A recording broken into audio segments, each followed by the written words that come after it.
In this video, we discuss arrays of up to 3 dimensions, records, lists, and tuples.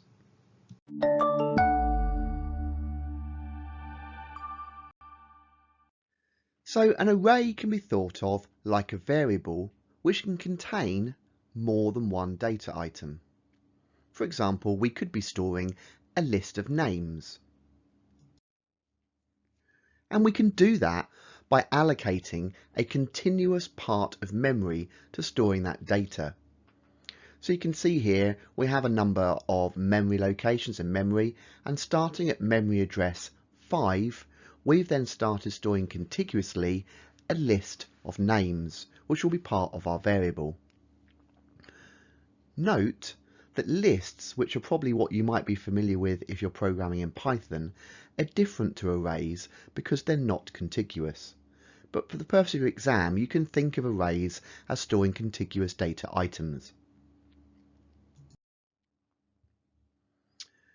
So our program will know where in memory our array starts, in this case address 5, and we can therefore use an index relative to the start point to allow us to easily access the array's contents.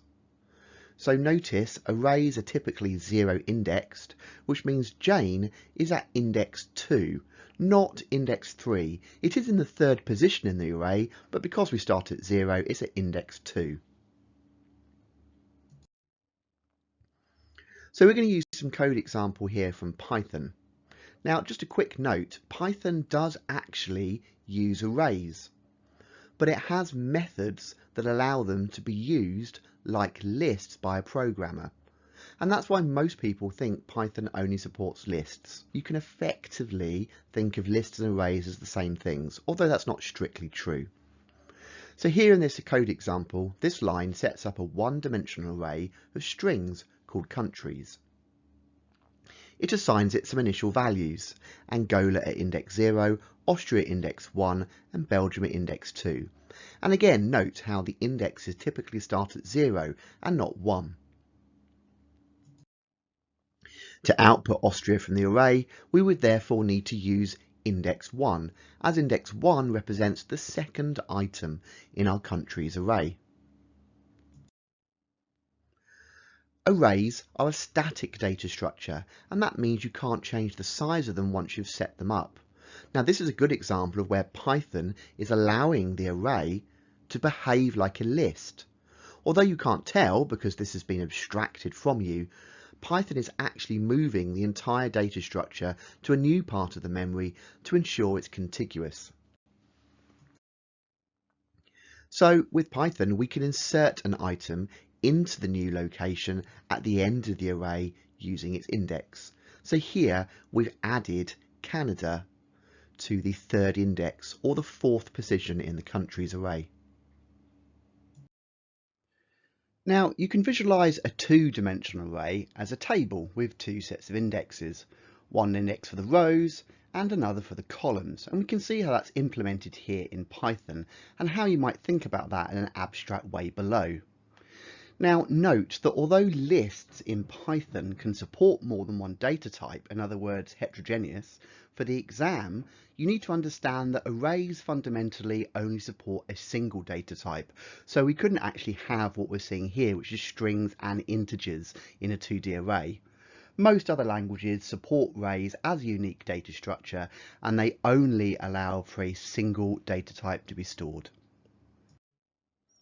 So to access Angola, you'd be going to index 0, 0, as shown here.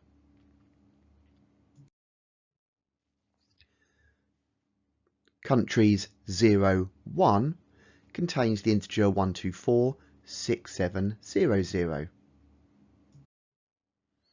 And countries 1, 1 contains the value 83871.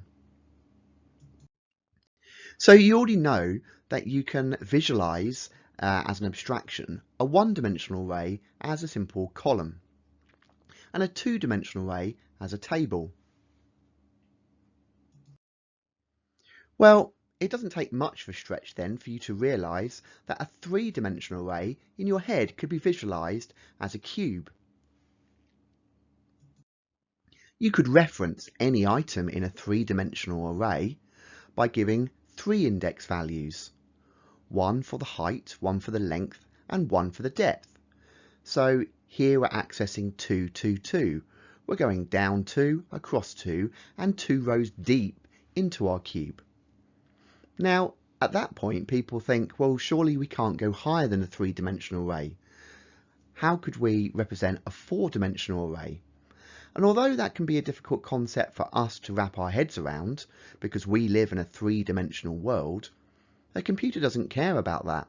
It can easily have a fourth dimensional or fifth dimensional or higher dimensional array. And actually, it's not that hard for us to visualize, even though we only live in a three-dimensional world. So this is how you could potentially visualize a four-dimensional array. We just take a set of cubes. We'd have to supply 4 indexes to this array to access any one of the elements. The first index specifies which cube we look at, and then the next 3 specify the width, the depth, and the height. In a similar manner, we could carry on visualizing 5th, 6th, 7th and higher dimensional arrays, although this does get a little confusing. So here we have a 5th dimensional array with one suggestion of how you could visualize it. You'd have to supply 5 index values to access any particular element in a 5-dimensional array. The first 2 here could be telling us the row and the column of the cube to access, and the final 3 the row, column and depth of that cube. Now, it's unlikely you're ever going to be dealing with 5-dimensional arrays even at A level, but it just shows how computers are not really limited, and we can often take concepts to the next level quite easily once we understand some of the basics. There's also a data structure available in many languages called a record data structure. Now, if you're programming in Python, this isn't something that's available to you, but it's available in other languages such as VB, so it's worth knowing about. The record structure is simply a collection of related fields, where a field is a variable, and each field in a record can have a different data type. And we use it to collect together variables that are related to each other. So in this example, we have a record that we've called tcar containing 6 related fields. Now you could call this record whatever you want, and don't worry too much about the capital T. It's a bit of a standard convention in many languages to start the name for a record with a capital letter T. The important thing here is to see that we've mixed and matched 6 different variables and different data types and collected them together under a generic record structure that we're calling tcar. There are 3 steps to be able to use the record data structure if your language supports it. You define the record structure, in other words, you tell the program what fields are going to be in it. You declare a variable or an array to use the record structure, and then finally we can assign and retrieve data from the variables inside the record. So let's look at each stage. Now note, because Python doesn't support the record structure, the example code we're showing you here is from Visual Basic. Don't get too worried about the actual code, we're just getting you to understand the record data structure that's available in many languages. So you can see we've declared the record structure and given it a name, tcar, and then we've simply listed all the variables that this record structure will contain. We've listed the name of those variables, and we've stated the data types for those variables. And then we've written end structure to tell the program that's the end of our record definition. Now we've got our template for our record definition, we can now use it to set up variables. So here I declare a variable called car1, and I tell the computer that car1's data type will be the record structure that we defined earlier by tcar. So I could have as many cars as I wanted here, car 1, car 2. I could even have an array full of different cars. Each of them would have the template of tcar. And now I can start to assign variables to my car record structure. So here you can see car1.regplate becomes equal to a string, and car1 dot price becomes equal to an integer.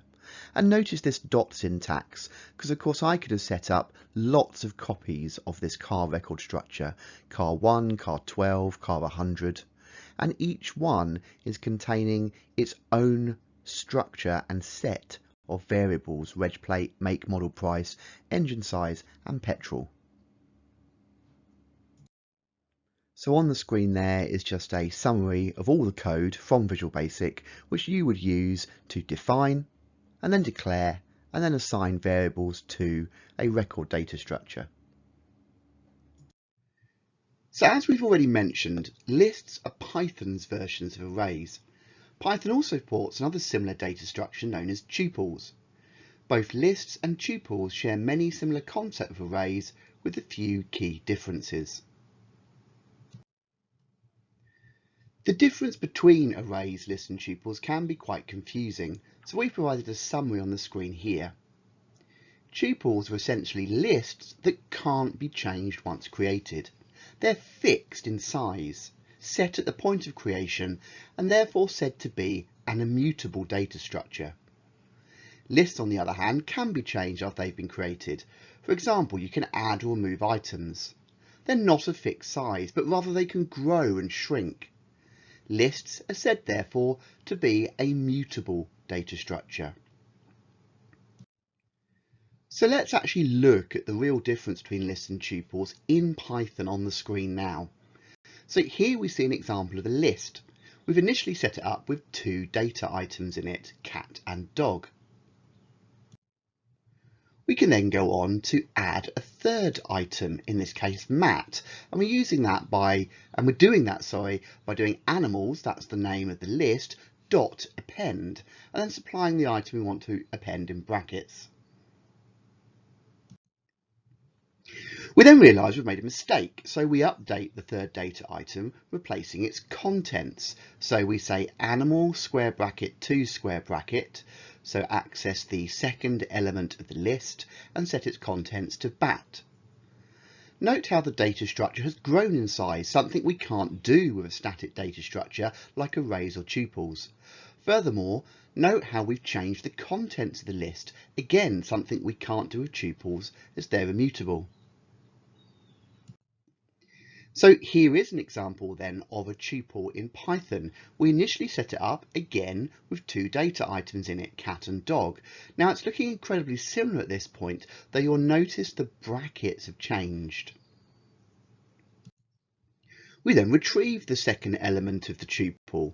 So we do animals bracket 1 bracket, and it retrieves and returns dog.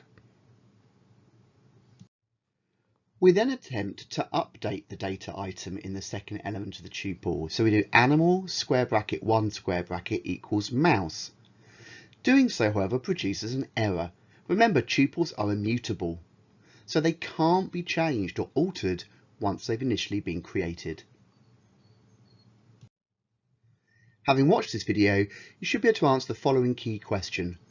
What are the differences between arrays, lists, and tuples?